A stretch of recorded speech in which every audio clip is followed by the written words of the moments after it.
वैशाली की दादी को शुगर की बीमारी थी। डॉक्टर ने उन्हें सुबह शाम टहलने की सलाह दी थी। इसीलिए वैशाली अपनी दादी को रोजाना रेलवे स्टेशन तक घुमाने ले जाती थी।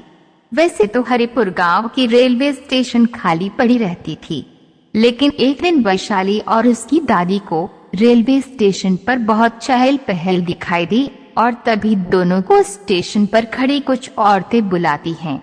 दादी, देखो हमें वो औरतें बुला रही हैं, चलो उनके पास कुछ बातें करते हैं, थोड़ा टाइम पास हो जाएगा।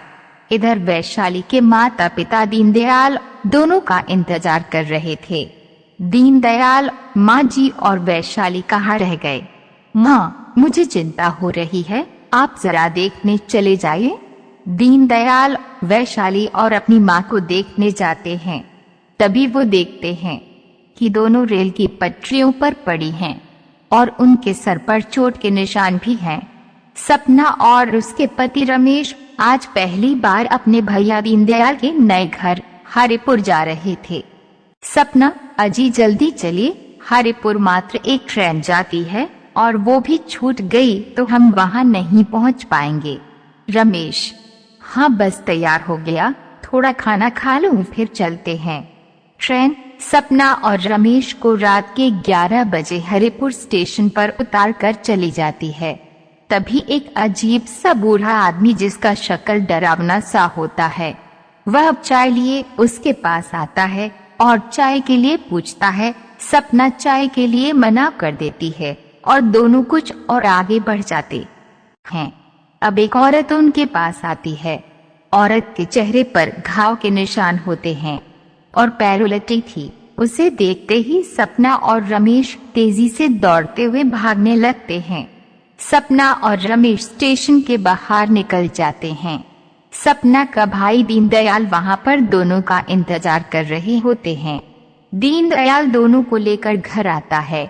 तभी सपना और रमेश देखते हैं कि दीनदयाल की बेटी और माँ खटिया पर पड़े हुए हैं और उनके शरीर पर और सर पर कई जगह पट्टी लगी हुई है।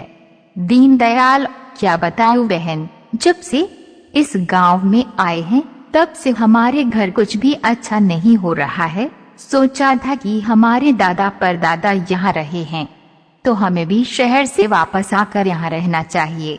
एक सप्ताह पहले ये दोनों टहलने स्टेशन तक गई थी। मैंने देखा कि वो दोनों पटरियों पर पड़ी हुई हैं। मैं अगर थोड़ी देर बाद पहुंचता तो उनका सारा खून बह जाता। ऐसा लग रहा है जैसे कुछ लोगों ने इन्हें उठाकर फेंका है। मुझे तो समझ नहीं आ रहा है कि भला कौन हमारा दुश्मन हो सकता है। सपना, हमारे साथ भी उस स्टेशन पर कुछ अजीब घटनाएं हुई। जो भी मिला वह अंग्रेज साहब कह रहे थे। रमेश, क्यों न हम गांव के किसी बुजुर्ग के पास जाकर उस स्टेशन के बारे में पूछताछ करें।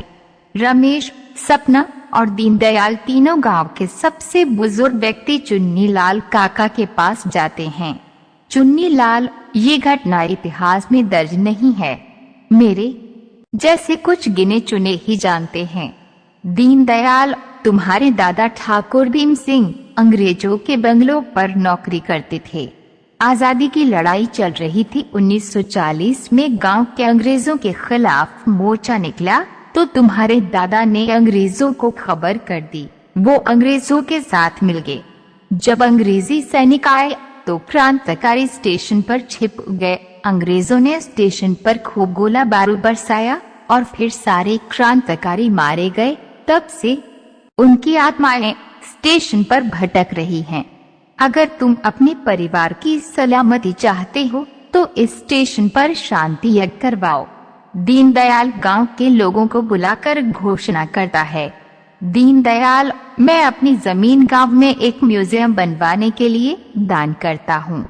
इस म्यूजियम में उन सभी क्रांतिकारियों की स्मारक बनेंगी जो 1940 में इस स्टेशन पर मारे गए थे।